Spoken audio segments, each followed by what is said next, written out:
existe um desafio muito recorrente, que é o desafio de comunicar o que a ciência faz para um mundo que está para além dos muros da universidade. No começo da sua existência como ciência, sempre produziu informação que tem muita utilidade e que existe muita expectativa por parte da sociedade no que diz respeito a esse tipo de informação. A gente percebe que o clima sempre foi uma coisa importante, tanto na vida política das sociedades quanto na vida religiosa, né? E isso muito antes da existência da meteorologia. Quando eu estou dizendo muito antes, eu quero dizer são milhares de anos. Uma das hipóteses de por que a civilização maia, que era um império, né, ruiu e deixou de ser um império, passou a ser comunidades distribuídas no território, mas não no formato político de império, é a ocorrência de uma seca muito grande, né, que acabou desorganizando politicamente aquele estado.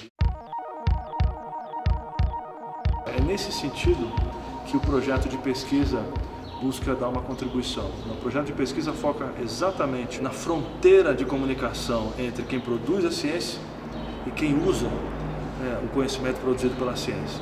No caso desse projeto, é uma colaboração internacional de 4 países, né? Argentina, Brasil, Paraguai e Estados Unidos. Tanto o setor de água quanto o setor agrícola são os usuários que nós escolhemos para trabalhar nesses desafios de comunicação com a meteorologia, particularmente na região sul do Brasil, região nordeste da Argentina e região oeste do Paraguai.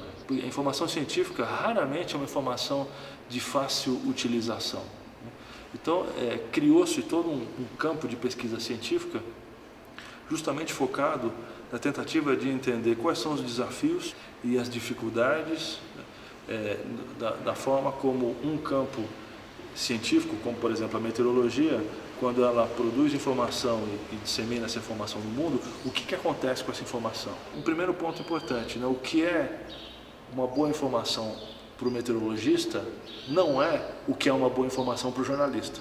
A maneira como o jornalista avalia o seu trabalho se choca de maneira muito frontalmente com a maneira como o meteorologista acha que o que é uma boa informação. A ciência do clima utilizável, que é o título do projeto, é a tentativa de construir redes de cooperação entre meteorologistas e outros cientistas, né, particularmente aqueles que trabalham no campo das ciências aplicadas, como no caso desse projeto hidrólogos e agrônomos, no sentido de que a informação já saia da meteorologia formatada de uma maneira que se encaixe de maneira produtiva nas formas de trabalho da agronomia e da hidrologia. Se o conhecimento for construído de maneira colaborativa, ou seja, quebrando essa linearidade de que uma ciência produz e a outra usa, a ideia aqui é colocar os cientistas puros e aplicados, né, no mesmo contexto de pesquisa, de modo que essa pesquisa colaborativa produza algo que se encaixe com muito mais naturalidade nas necessidades e nos processos de trabalho, tanto dos agrônomos quanto dos hidrólogos. Isso é um desafio que se coloca para toda a produção científica contemporânea, né?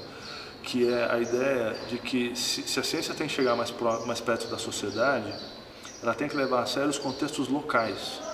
E aí o que é sucesso num contexto local específico pode não ser sucesso para o mundo inteiro, né? Então, ou seja, a capacidade de resolver um problema dentro de um contexto local tem que ser considerado sucesso científico, ainda que não necessariamente o conhecimento que se produz ali seja facilmente extrapolável e aplicável no mundo inteiro.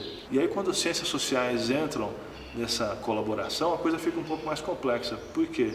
Porque os contextos, sejam culturais, sejam sociopolíticos, sejam econômicos, locais, são tomadas como variáveis importantes. E as soluções, né, o desenvolvimento do conhecimento acaba se dando de maneira bem específica para aquele contexto. O que a gente está tentando fazer é criar um contexto de colaboração em que não existe mais essa situação da informação ser recebida, porque ela é produzida de maneira colaborativa. O suficiente é que efetivamente a pesquisa seja colaborativa em todos os processos, em todas as etapas.